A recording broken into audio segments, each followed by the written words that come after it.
Welcome to this special power panel that Downtown in Business have put together, looking initially at the Chancellor's summer statement, which he announced yesterday, and then moving on, perhaps more importantly, to what we would like to see during his statement and announcement in his budget in the autumn.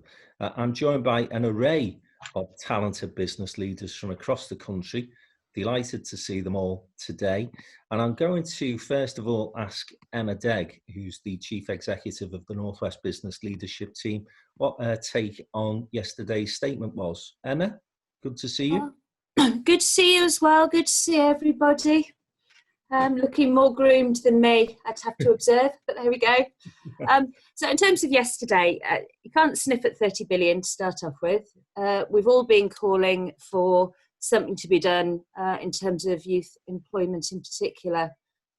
We all know that it's young people who are most likely to be scarred in the long term by loss of opportunity, employment or training now. So those are good things. The devil, however, in terms of training and skills is going to be in the detail. It always is, and particularly how it's going to be implemented. If we've learned anything through the course of COVID, it's government can have the best possible intentions, but there's stuff that you just can't implement effectively nationally. You know, whether it's test or and trace, PPE procurement and so on. So want to see how that's going to be delivered, needs to be delivered in place, I'd suggest, through combined authorities, local government, growth companies and so on, who actually know their local labour markets, have got the business relationships to actually get that stuff sorted effectively. Truth is, a business is really going to take on a young person for a grand? Probably not. But are they going to do so if they've got those appropriate relationships tied up? I'm not jumping ahead to the autumn, but so much is also going to depend on what the settlement is for further education. Because again, the colleges are going to be absolutely crucial for all of that. And then just another observation really around stamp duty, which is whatever you think about it, it is another example of something that will undoubtedly benefit the better off and the south of England more than the rest. And we do need to get back to that horny old issue of how do you make sure that all Treasury policy considers the particular requirements of place at the same time. Thank you, Emma. And I'll move down to Birmingham, if I may, and speak to Kevin Johnson from Urban Comms. Kevin, nice to see you as always. I just wondered if you'd got any sort of reaction from Brummie businesses, what you thought of Rishi Sunak's statement yesterday. Well, I think the first thing to say is that he has had an impressive war, hasn't he? Rishi Sunak, he's come from almost nowhere to being the only government star of this crisis. And he did well yesterday, but I would concur with all of Emma's comments, not least about the devil in the detail. The thing that strikes me most, and I would say this in this company, the thing that strikes me most both about Rishi yesterday and about the Prime Minister's so-called New Deal last week is the lack of mention, the lack of reference to, the lack of respect indeed to local government and indeed the new combined authorities and elected mayors. There was no mention whatsoever in the Prime Minister's speech last week of the words local government or of devolution. In the speech from Michael Gove the other week, there was one paragraph on devolution. This is not a government that is yet believing in devolution. It's believing possibly in a bit of delegation. But for exactly the reasons Emma pointed to about PPE, about testing, about the use of public health officials in local government and so on, this has been a terrible example of how this government sees devolution in its truest sense and how it sees local government. To do the things that Rishi Sunak outlined yesterday, as I know you've said, Frank, he has to use local government, he has to use combined authorities and other institutions, LEPs, etc., much, much more effectively. He has to treat them as partners. And moving forward to the autumn when we come to that conversation, Frank, I want to see much more advances towards real devolution to make some of the advances, both picking up COVID and going back to the agenda, if Boris and Rishi are to be at all true to a levelling up agenda. Okay. Thanks, Kevin. And Colin Sinclair, let's get a view from Liverpool, Chief Executive of Knowledge Quarter, which is one of the most, if not the biggest sort of gem in Liverpool's crown at the moment. Some big investments announced recently despite the COVID crisis. And Colin, you'd have been listening carefully yesterday to his words. What did you make of them? I pick up on what Emma, really on both comments I've just heard, and what Emma said. I think it's a lot of money and we're going to have to pay it back somehow one day, but it's absolutely vital. And the delivery for all of this has to be done locally. You know, whether we're working through city regions or our major cities, and hopefully they're always those two in partnership, that's critical to the whole process. But you mentioned the Knowledge Quarter as an innovation district. We've just launched our 2025 vision, which follows up from the city's economic recovery plan. And we put a lot of really practical stuff in there that we can deliver locally. And that's the kind of thing I'd like to see. You know, it's great to have the headlines, isn't it, around meal deals and that sort of thing. And I'm sure anything for the hospitality sector helps right now. But I want to see investment in proper construction, creating apprenticeships, investing in what we were really good at going into the crisis. If you look at Liverpool, Manchester and Cheshire, together we're world leaders in science and technology. So invest in that, get behind building out Paddington Village, Copperas Hill, further schemes in Manchester and in Cheshire.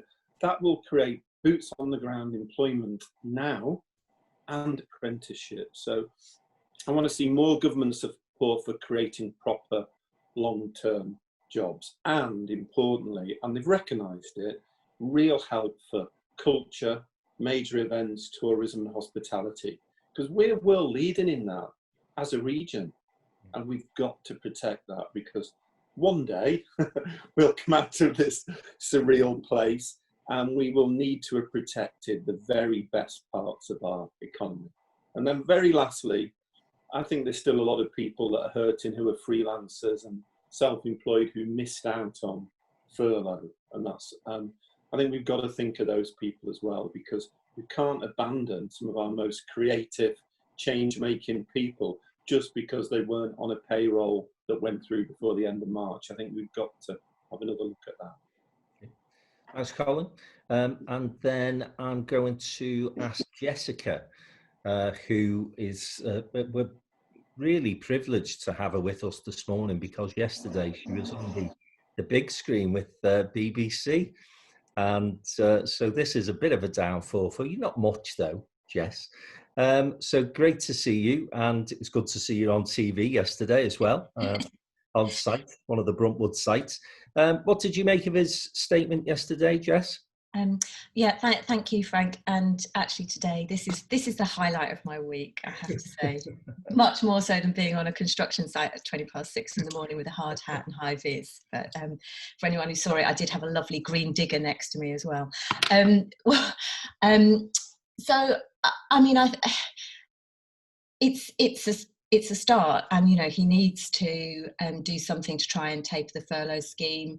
I heard him on the Today programme this morning making a very strong case for why £1,000, that they'd looked at, you know, the range of distributions of incomes, and that £1,000 seemed to be an incentive that would work for substantial numbers of people on furlough. I think that's yet to be seen. You know, I think he also, there was something about the tone, and particularly the tone of the media broadcast that he's done this morning, which is not saying that this is a job that's done and dusted. It's the next step on the journey, and there's more to be done, particularly in the autumn statement, for which I'd agree with Colin that, you know, we need to put some proper heft behind investment in the things that we're really world class at. R&D, no, very little mention of that at all through this period. Construction, we've got shovel-ready schemes that, you know, the 900 million that was announced last week was a drop in the ocean of what could be done if they really wanted us to put our shoulder to the wheel. So I think there's more to be done in the autumn. I think there's also something that's a non-fiscal measure, I suppose, which is how do we restart the city centres? And at the moment, the advice is work at home if you can. And actually we need to shift that round so it's more aligned with the rest of Europe and the rest and Asia, which is work in the office unless you can't. and actually that's a really, obviously you need to go with the science, although that seems to have gone slightly by the board these days, and which science is a big question, but, actually starting to think about the messaging that's coming out of government around using our city centres, because that's what's going to help all of those connected sectors and some of those that Colin talked about, arts and culture, hospitality industry. We need to have people in our cities 7 days a week, not just Friday and Saturday evenings. Jess, you've moved me on to the next part of the conversation. Oh, I'm sorry. No, it's a great link. You've obviously learned some good lessons from the Beeb yesterday, because I do want to talk about the revival of cities, and we've got the eminent city thinker in Professor Michael Parkinson with us this morning. And Michael, though based in Liverpool, has worked across the globe in terms of city regeneration. It is something, Michael, that's been bothering me. I'm concerned about this lack of urgency of getting people back into work, back into offices. And, as Jessica said, unless we can get our cities moving again, then I fail to understand how we can genuinely see the economy pick up. So you were advising Rishi Sunak, and you've advised government ministers, plenty of them in the past. What would you be saying to him in terms of performance thus far, but perhaps, as I say, more importantly, moving forward, what he should be doing to get our cities revived from the autumn onwards? Thanks and good morning. I'll tell them to get a plan, I'll tell them to get a story, and I'll tell them to tell us what that is. I've just done a big piece on which bits are damaged and flourish. Some bits are really going to, and Colin's already told you, some bits are going to struggle, city centre, social distancing. This government really doesn't get place, we know that. It doesn't get devolution, we know that. That's what various colleagues have said. They were kind of getting it 4 or 5 years ago with Cameron and O'Neill and Osborne and Hezzer and Clark. I do think they've got to get back to, quote, economic placemaking and think really what that means. Today we've had a lot of stuff about macroeconomic policy. We want more, of course, but it's going in the right direction. But what is it they want to do? What is it their view about the cities? How they're going to help the economy? Are we going to just go back to the same old? Are we going to make a change in terms of making places more sustainable, more green? We do need to think about where our cities fit, which kinds of cities do what, which kinds of economies within our cities do what. In particular, we know that this has been it's a poor person's crisis. They paid the price, the low income people, the carers, the key workers. They've lost out both economically and health terms. So I think there needs to be more of a social compact between government and the cities, more of a social compact between government and the losers in all of this, but also greater clarity on what is going to drive our economies in the future. And my snapshot of Liverpool said, the things which have done brilliantly the last decade, which is retail and resi and office and culture, they're very vulnerable. And we need a plan for all of that. They're the crown jewels, but highly vulnerable until we get a vaccine. I don't think we're going to get the level of certainty that people will return. I think we should try and make them return. But the Liverpool economy is about 20% of that, and the 80% is about knowledge and logistics, advanced manufacturing. So some sense of that. Long-term skills. So this is stress tested the system, and it's shown us where we weren't very good at things anyway. Social distancing is brand new, but a lot of this stuff is old wine in new bottles. So I think it needs government to lean back and say, if you're trying to get from here to there, and not just say, well, Germany's better at it. You'd ask why and how. So I'd be looking for a kind of a view and a story of how much cities matter. We also want some clarity, frankly, about scale. Are we talking local authorities? Are we talking city regions? They're going to have to take decisions of where they're going to invest and which levers they're going to pull. So lots of questions there in my mind, and it effectively needs to decide what they want to do, what levers they think they have, and then what they're going to support. The level of money is important, but if we use a modest amount of money well, it'll be much better than using a bigger sum badly. So that's my take. It's slightly old-fashioned, but that's me. Thanks, Michael. And somebody else who's used to advising cities working to revive and regenerate places, Simon Bedford from Deloitte. And Simon, I wanted really to see what sort of initiatives, ideas you and your colleagues are thinking about at this moment in time, because I know that you're embedded in a number of recovery plans. And the point that Michael made there, because again, I know you're a great student of what goes on elsewhere on the globe. Why does Germany appear to be better at delivering some of this stuff? Any thoughts? Not sure about Germany, but there's certainly some good practice around opening cities up. Michael talks about cities and opening up strategies. So Barcelona, Amsterdam, Copenhagen have already worked out how to make their cities safe.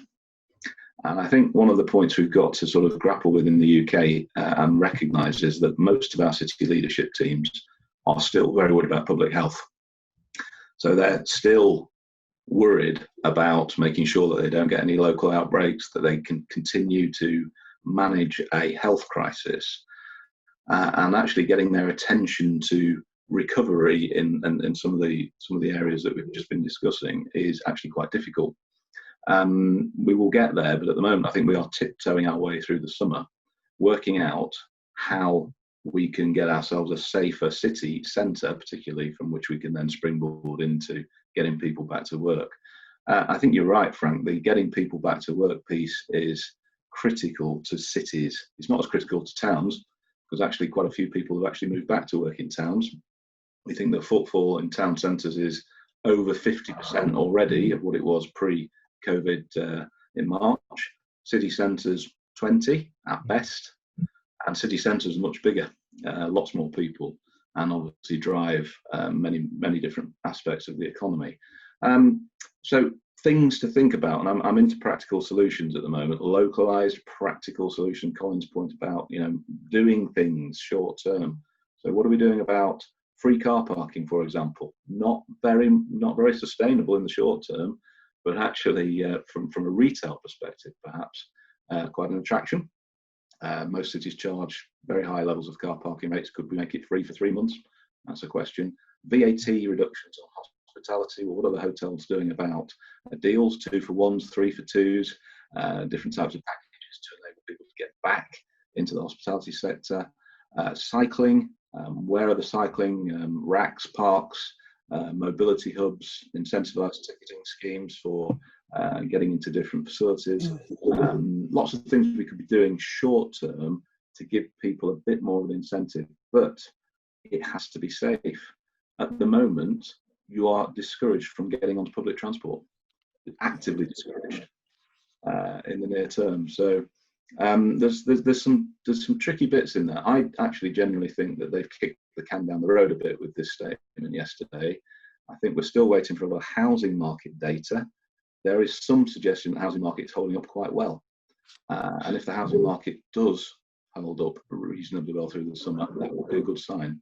So we're still short of a bit of data, but some practical, localised solutions short term, alongside some of these fiscal incentives, I think will be useful.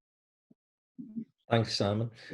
Now, conscious that we've not heard from the county perspective yet, and although Henri is clearly going to have an interest in our core cities across the Northern Powerhouse, he's also been working hard on what's been described as Northern Power Towns piece. And we've got Stephen Young with us, of course, from Lancashire County Council as well. So I'll come to you first, Stephen, if I may, and just ask what you made of the statement yesterday, but also you've been working hard in the county on a recovery plan. What are the sort of issues that you'd be taking forward to government looking for their support for? First of all, with regard to the announcement yesterday, headline's really positive. £30 billion. Obviously, he's looking to protect jobs, particularly young people, which is very positive. Obviously, looking to support housing, although perhaps he could have gone a little bit further there. And positive movements around VAT and hospitality, which are really big things for Lancashire County Council. So, the headlines of those three things we welcomed. Some of the detail and some of the extent that the Chancellor's gone, we think he could have gone a bit further and he could have done a bit more. I think he's probably done enough for now, given where we are, and obviously can do a lot more in the autumn statement. In terms of the Lancashire Recovery Plan and the ask of government, we've been working with Deloitte to develop that ask of government, and there is a lot of overlap between the things that we were asking for and the announcement that the Chancellor made yesterday. So we are talking to the government around a concept of Orphan for Business and how we can open our town centres and our tourism spots and do that in a safe way. I think we hoped that yesterday the Chancellor would do more to support us in that, but sadly not. But maybe that's something for the autumn statement. Secondly is around Made in Lancashire. I was really disappointed yesterday that there wasn't any mention of aerospace, advanced manufacturing. Those are massively important sectors for Lancashire. Maybe that's a little surprise that we'll get in the autumn when the Chancellor steps up to help us in that particular way. And then the third sector is around strategic infrastructure investment. Now, I know with the announcement that Boris Johnson made last week in terms of the New Deal, there was some of that, but again, with all these things, we think he could have gone much further. We have quite a lot of shovel-ready schemes, as do most of the regions across the north, and we think that would have been a quick way for investment in the northern economy to happen. But unfortunately, at the moment, although the figures, have been relatively generous on a national scale, when you boil that down to the regions, it's not really as good as perhaps it could have been. Thanks, Stephen. And Henry, as I say, you have an interest both in terms of core cities, but also our towns as well across that northern powerhouse piece. And again, comments earlier about devolution and whether the government has still got an appetite for genuine devolution. Again, an issue I know that you are very concerned with, involved in. Just your comments, Henry, on yesterday and the future? So I think my kind of start of a 10 would be that you have to see this crisis in the context of what came before it. So I absolutely agree the government under Theresa May was very uninterested in devolution. I think that getting a deal done in West Yorkshire does demonstrate this government has some interest. I think the upcoming devolution white paper will give us a view on how credible my confidence in them is. I would still agree that I think the points that were made earlier about how if you're going to deliver a skills revolution that genuinely gets people ready for the fourth industrial revolution, not just gets them back to any job, you need to have given places a much bigger control over what's being done. And I completely agree with Emma in the comments she made at the start of the call. I think that's absolutely right.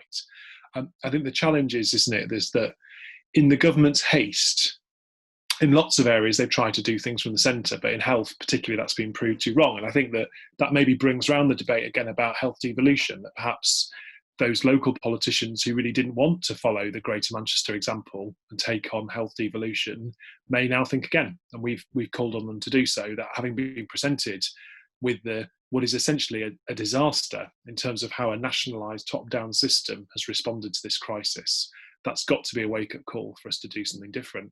And I think that as we're now talking about devolution for places like Cumbria, not just cities like Liverpool City Region, or even places like Cheshire and Warrington that have a more kind of traditional economy, because its economy isn't actually that different in some ways to that of GM or Liverpool City Region.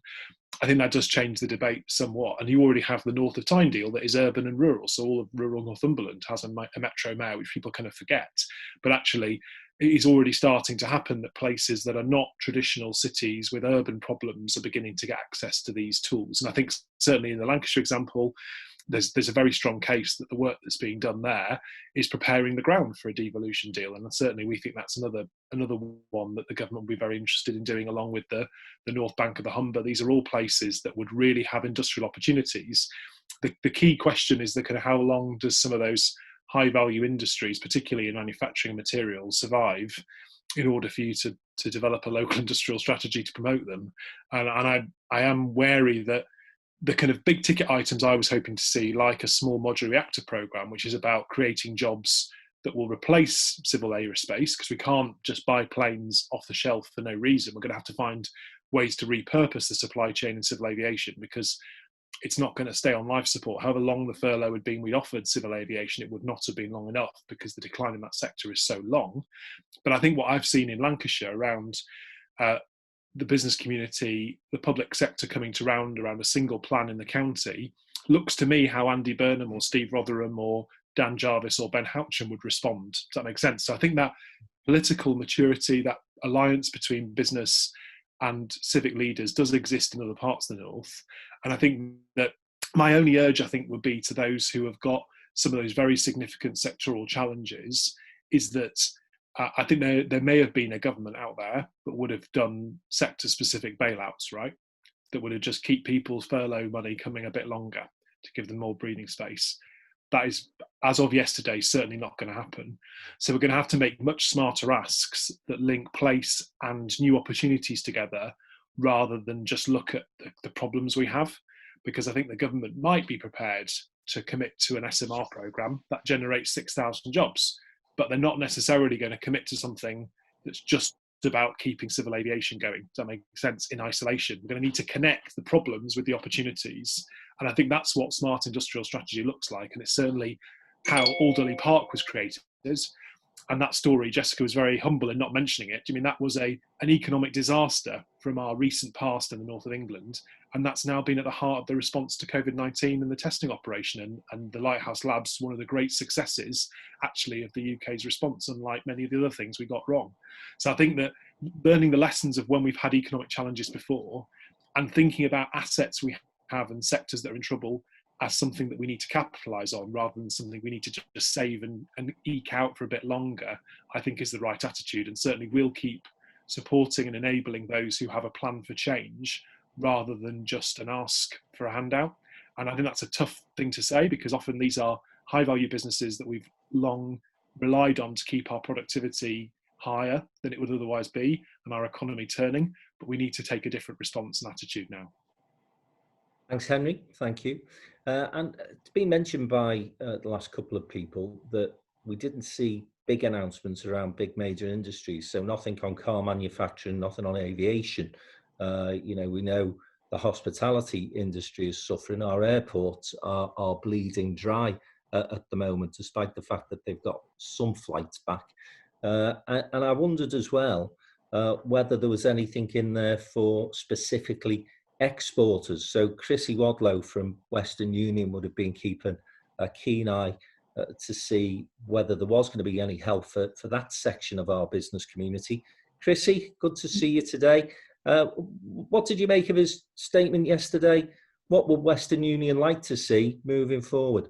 Yeah, I mean, I think I've been nodding my head at so many of the points that have been previously made on this call, because I think there are so many different elements of this. I think it's important to bear in mind the economy shrunk 25% in the last 2 months, which is a huge figure. That's took 18 years to grow 25%. However, some economists are suggesting that by the end of the year, because it's an artificial recession, everyone's in it. It's not that businesses are failing, it's that basically we stop people going out and spending money. So there is potential. There are some economists calling that by the end of the year that we might see the economy will have shrunk by 6% rather than 25%. Not good, but it's not, not as horrific as the state that we're in at the moment. But I think Henry was talking about manufacturing as well. And I think one of the things that we haven't touched on in this budget, and one of the things that we are going to need to look forward, is around the manufacturing sector, which is underpinning the UK, underpins huge areas of the UK. And I hate to use the word, but we've managed to avoid it so far, but we do have to bear in mind that Brexit is also happening in the background as well. So we've got to think about our manufacturers in the UK, or all of our exporters and importers in the UK, and what does it look like going forward? We are in the state that we're in now. I think that the announcement yesterday has been brilliant at looking at, plugging the biggest holes, plug those big gaps immediately. But actually, we've got to pay for that somehow. So, how are we going to pay for, whether that's at local government, making all of these local improvements, we haven't spoken about, the government haven't spoken about how we're going to pay that back. And we know that it's going to be our kids and our grandkids, but we actually have to bear in mind that we need to start thinking of that too, because that's important. And the way that we're going to be able to pay for that is by getting the economy going again. So looking at people like manufacturers, our export businesses, our service industries, and what can we do to help us look through the immediate into the end of 2020 and 21 and beyond. I think that's really important. Okay. Thanks, Chrissy. And it's good to see Sir Howard joining the call. Hi, Howard. If you unmute yourself, mate, if you can. Yeah, I'm unmuted. So you are getting on top of technology now. You'll be a little shaky this morning after City 5-0 victory over Newcastle, I'm sure. You and Jim O'Neill put a very detailed paper together not so long ago, Howard, in terms of things that you would have liked to have Rishi Sunak introduce, and some ideas there moving forward. Again, what are your comments in terms of yesterday? What you thought of yesterday? But as I've said to previous, I think more importantly, what you'd like to see is autumn budget. Yeah. First of all, apologies for being late, but I was on another thing from early this morning. I certainly, listening to Henry, some of the other contributions, they all seem absolutely spot on to me. I think I would just make 3 or 4 points.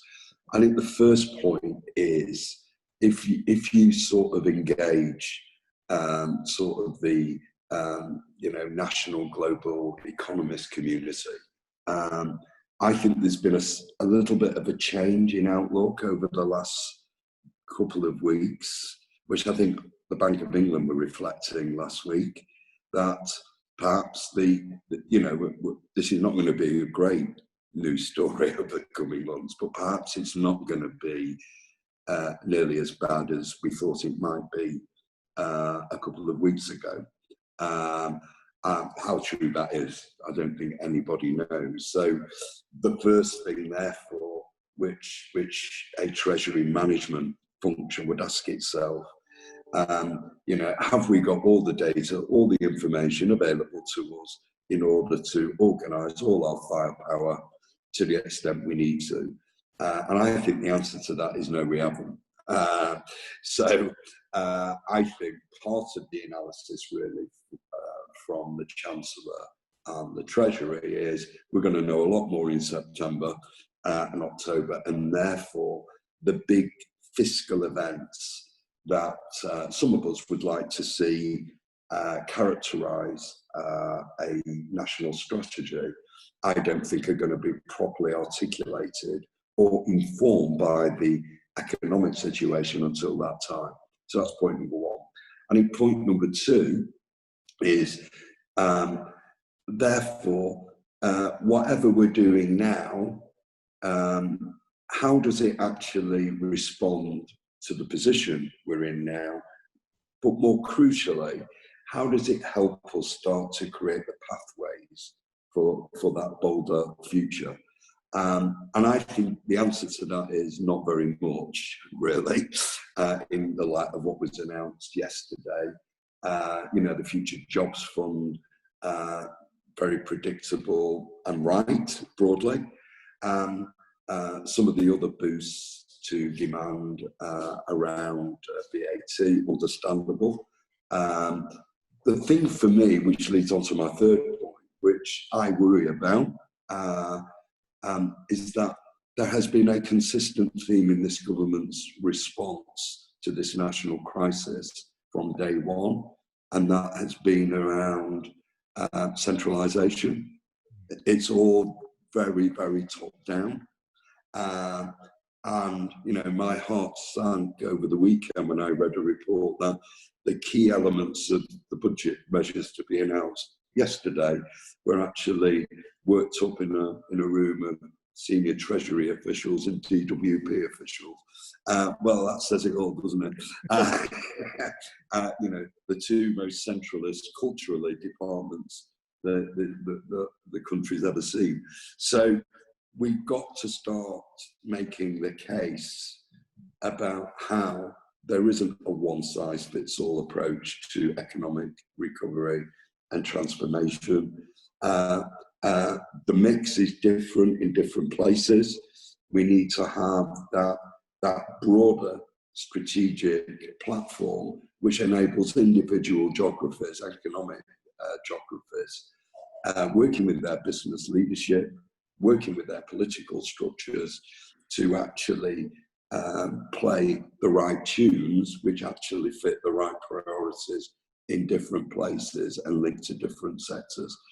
And I didn't see in any of the announcements any encouragement that either the centralisation theme is going to be challenged, and more particularly the pathway between yesterday and what needs to happen in October. And I think, therefore, for those of us who live in the north of England, you know, people like Henri and others have got an even bigger challenge in marshalling the business and economic and political case, which actually starts to move this government away from this heavily centralised approach to a much more place-responsive approach, which is going to underpin long-term transformation and economic recovery. Thanks, Howard. And it's one of the points that Kevin Johnson made early in the conversation was this appearance that there isn't that appetite necessarily for devolution that's happened previously. Kevin, you've got a very high-profile Conservative mayor in the West Midlands, Andy Street, and I just wondered whether you took notice, I'm sure you did, of his reaction yesterday, and whether or not there's a sense in the West Midlands that with the Tory mayor, you perhaps have seen a little bit more in terms of resources coming into the place, or would that be something that just a bit of northern, I would say, at the moment?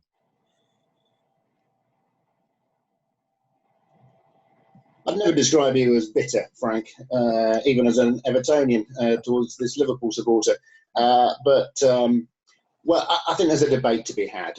I think from early on, even in his original election campaign, he was making an argument, obviously, that because he would have effectively access to number 10 and number 11, that would benefit the West Midlands. And there are some figures that back that up.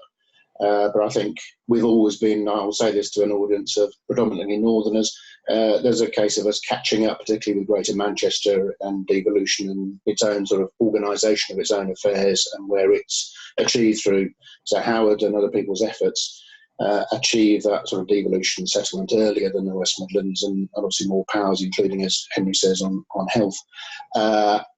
You know, the money for brownfield investment, regeneration last week in the New Deal is welcome, but we need to see much more bigger figures than that coming in, and maybe we've got to wait for the autumn for that. Obviously, we're probably, I'm sure, across this panel, we're all delighted that HS2 is carrying on, and that seems to be yet again affirmed by the Prime Minister last week.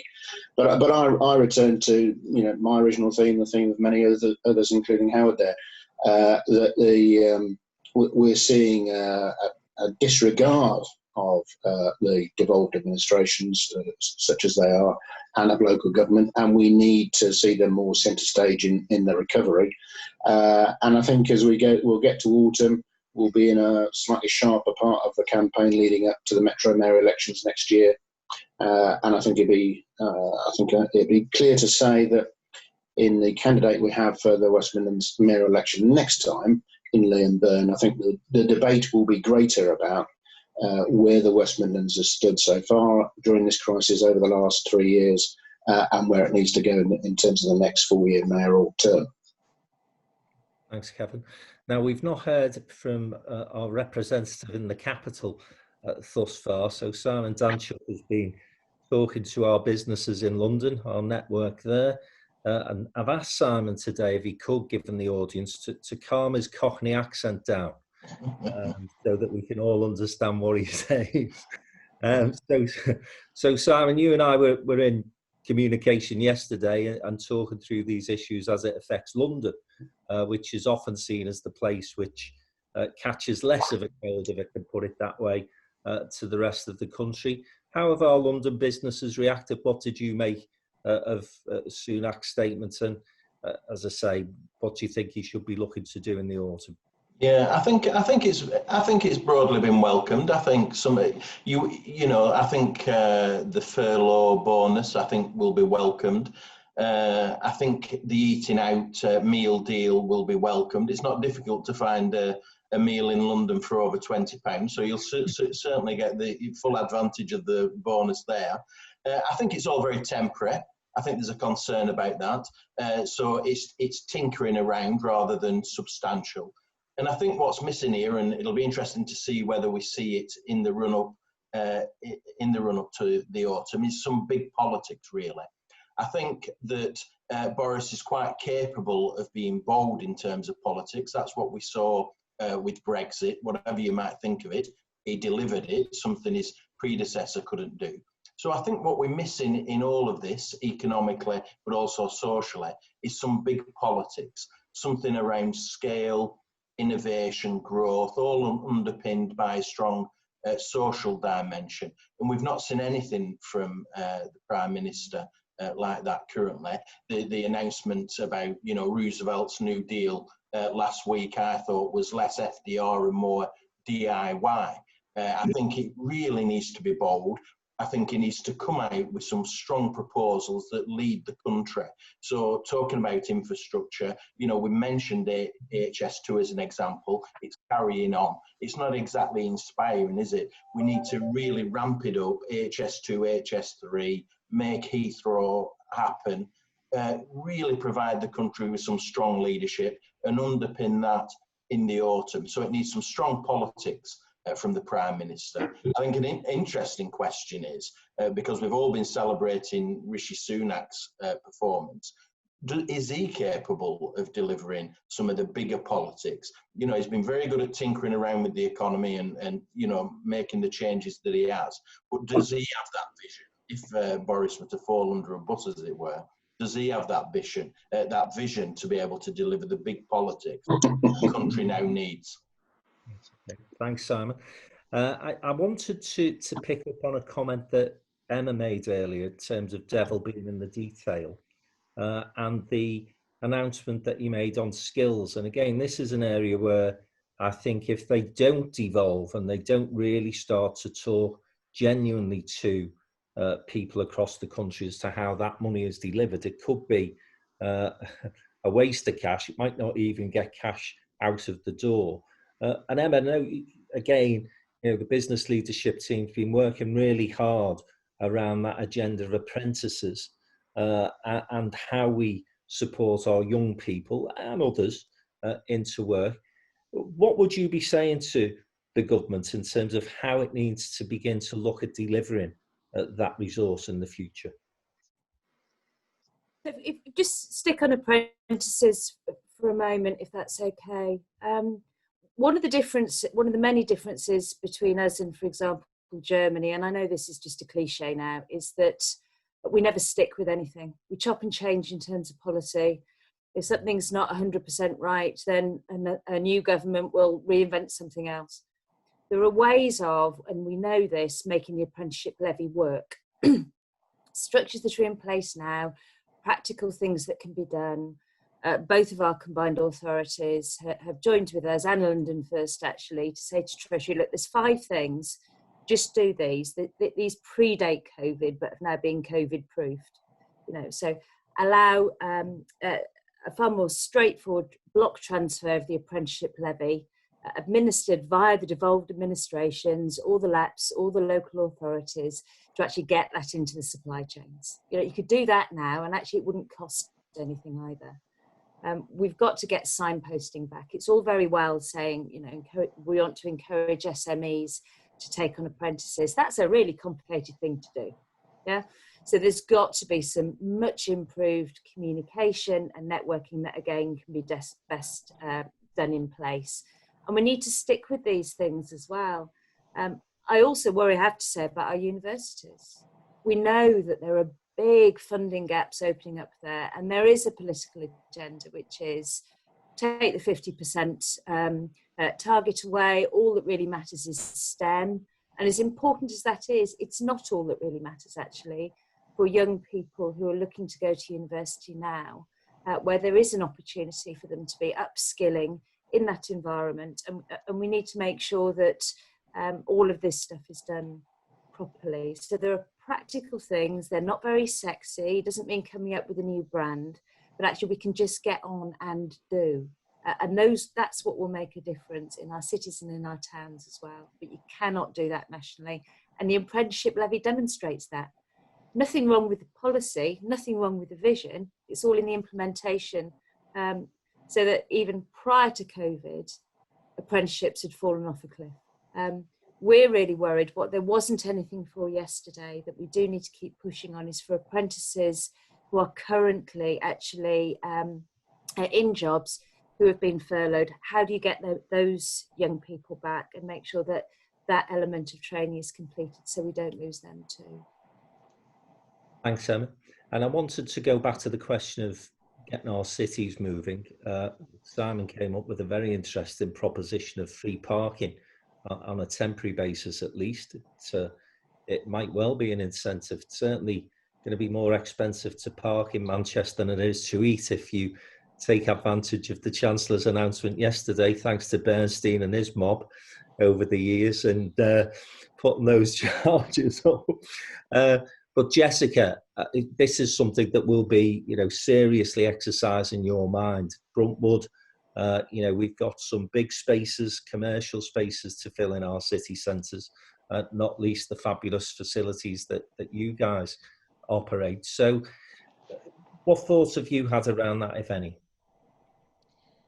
I mean, clearly, medium term, what we want is public transport that works, green infrastructure, walking and cycling. That's really, really important that we get there, and that's where we'll be campaigning. But we are thoughtful about what we do in this short-term period where what we know is that when people get into their offices, they feel pretty safe. You can set up a socially distanced office at 2 metre distance, 30% capacity than you normally have. And, we were working in our head office yesterday, really buzzy, vibrant feel. People were very excited to be there and be able to do business in a much more straightforward way. We all love a good Zoom call, but maybe a bit less than in March.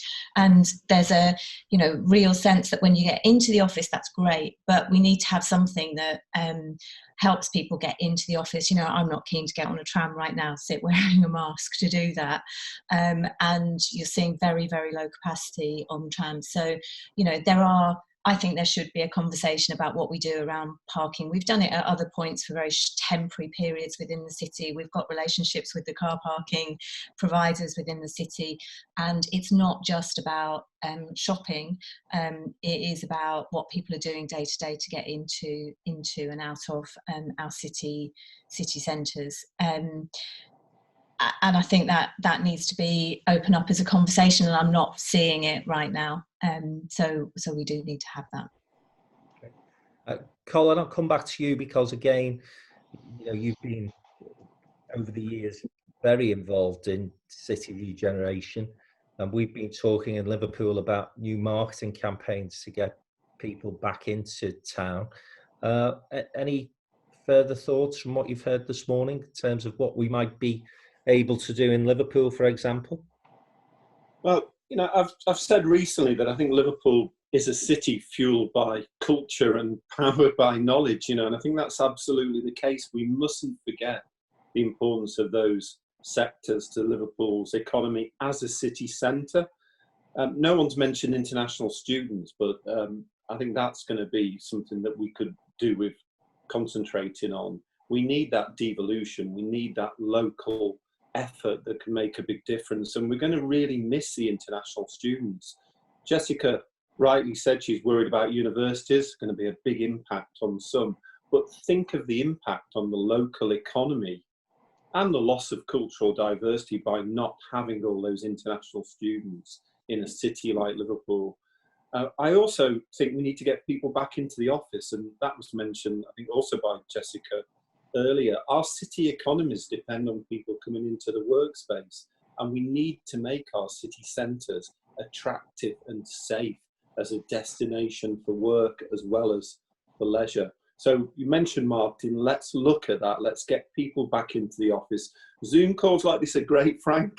You know, I love seeing everybody on Zoom, but after this, I'm going to drive to Liverpool Science Park, and it's brilliant being back in the Science Park and in the city centre. And we need people to get rid of that fear and see that, that there is, you only really get innovation and invention when people come together, and when they come together in person, albeit with some social distancing. And then lastly, I just want to make that other point again. We have construction schemes we can start in Liverpool now, but the market will be too nervous to start them. So if the government gets behind those construction schemes for new investment in science and technology and other key infrastructure, then we can create jobs right now. And come the autumn, we're going to be glad to have those jobs. Thanks, Colin. Right, now before, I'm conscious of time, so before I come to Stephen for a comment about devolution and where Lancashire is at the moment on that thorny issue in that part of the world. I just want you to all start to think, before I come to you for a closing remark, the one thing that you would ask Rishi Sunak to do if you had his ear in his autumn statement. So I'll just be coming to you all in a moment with that question. So get your thinking caps on if you haven't already got an idea to present to you. And Stephen, as I say, we've heard an awful lot this morning about devolution. I know the County Council have been keen to get a combined authority up and running. It's been difficult and challenging at times, but it appears, fingers and toes and everything else crossed, that we're nearly there now. And it's going to be crucial if we do see a move from government to start to distribute those funds out to combined authorities in terms of ensuring that delivery of these things is effective. Yeah, I mean, absolutely. I mean, in Lancashire, we've been looking at, you know, the devolution deals in Liverpool and Greater Manchester with a lot of envy for a number of years, and we've been trying to move the conversation and move the different players in Lancashire towards that devolution deal. You said in your opening comments there that a deal is close. I think I might be overselling it slightly. We're certainly moving in the right direction now, and everyone seems to be broadly on the same page. I mean, you know, you would have to be you know, really quite foolish not to see the benefits of moving towards a devolution deal in terms of power, in terms of money. I think the COVID-19, one of the positive things it has done is it's really brought that conversation into sharp focus. We are hopeful that the white paper that comes out later in the year around reorganisation provides with it a number of carrots that we can really grab onto, but also a number of sticks, because I still think and I still believe there are some people within Lancashire that would rather continue with the two-tier model for whatever reason, and I think we need to have something within there that the government can push us towards that conversation. The work that we're doing on the Greater Lancashire Plan is incredibly helpful. It brings together a really strong narrative that I think we can all get behind. It provides us the context in which we can have a conversation with government. So we do remain hopeful. And in fact, I had a conversation with one of the Lancashire leaders last night. We were on the phone for a couple of hours talking about this, and he was really quite adamant that he wants to see this happen in the next 24, 36 months, and he is really pushing quite hard within his particular spheres of influence to try and see that happen. So I think, you know, if the people of Lancashire are to get a better deal going forward, I think that's got to be something that we really have to work towards and get over the line. Thanks, Stephen. I will come back to you for your comments in terms of what you'd like the Chancellor to do. And I take the point, you'd have to be foolish not to be looking seriously at a devolution deal now if you're in Lancashire. Foolish or Blackburn Council, but that's another story. I can say that, you can't. Right, I'm going to pick on Michael Parkinson first because he's been quiet for a while. The one piece of advice, the one idea you'd like to see Rishi Sunak presenting his budget in October, Michael? Well, listen to the conversation. the bits aren't connected, they're broken, as it were. And I think places need to make an argument to government about why they will deliver to government. And I think we had not much connection between the cultural, the green, the tourism kind of economy. I would like us to talk about inclusive growth in a particular place, and I'd like to try and get some of those guys and girls from down there to come up to where we're doing things well and say, this is what works, this is what we're doing well, and in particular on the inclusive growth thing, we know what it means. This is what those who paid the price in this war are looking for. So I think we've really got to show government that these places will deliver to them. Otherwise, they won't give us the authority. And I think the job is, in a sense, to show all the good things that we do and persuade them that our efforts will help them more. Because I agree with everyone else, at the moment, they don't believe it. Thanks, Michael. Chrissy, the one thing that you would be saying to our Chancellor? Yeah, I think we need to look forward and ensure that the UK is a great place to do international business. So we need to support our manufacturing and services industries to ensure that we're positioned well on the global stage, including international students, which is worth $4 billion a year to us. So, yes. Well, okay, thank you. Short and sweet, but very important part of the economy for sure. Right, who hasn't spoke for a while? I'll go back to Kevin in Birmingham. What would you be saying to Rishi Sunak, Kevin? Well, I just want to pick up on what Michael said earlier, that this has been a poor people's crisis, and that's true, and we can touch on the stamp duty measure yesterday to underline that. I'd say to him, as many others already have, don't waste a crisis. That's what we should do, and that's what we should pay our respects to the 1,000 people who have died, to all the key workers who've kept us turning over. So I'd say three things. Look at solving the issues that flexible employment bring to us, the gig economy, all the freelancers, all the people who are not employed in a traditional fashion, who are still struggling and not being able to access any of the support. I'd say we solved in the short term as much as you can homelessness. Let's solve it for the long term. And finally, it may not be the economic measure, but if this doesn't give us the impetus to sort out social care once and for all, rather than talking about it at a lectern in front of number 10 Downing Street, I don't know what will. Thanks, Kevin. Emma? All of that, but it's not just about money, long-term policy that's stuck with. So I would pick, number one, a decent 30-year energy strategy, because private money will follow that. Okay, thank you. Very interesting that the female participants are much briefer in their answers than the guys. Who'd have thought it, eh? Right, so with that in mind, I'll come to you, Jess. I'm sure you've got some things that you'd love to be able to tell the Chancellor at the moment. I'm going to be brief as well. Really get stuck into R&D investment and how that's seen beyond the Golden Triangle. Ah, okay. Great point. Simon? Yeah, I think provide a substantial financial settlement, a new substantial financial settlement to local authorities to create a renaissance in local government, have strings attached, but create a new renaissance in local government, getting it delivering for the people. Thanks, Simon. Henry? I think it's very similar to Simon's point, which is we need that local investment freedom. So our metro mayors could and should do more of that investment. And we saw 900 million of shovel-ready projects, but we're not going to see any more money till the autumn. But what we need to see is more freedoms for combined authorities. And Howard and Jessica and others in Greater Manchester have shown how this could be done. It could have a huge benefit, up to 5 billion across the north, actually not requiring the Treasury to do anything. Thank you. Colin? Widen and make more attractive the EIS scheme so that wealthy people put more money into startups and spin-outs across a wider range of sectors, because that will get the economy going. Great point, actually. And I half expected something on that yesterday, to be fair. Howard?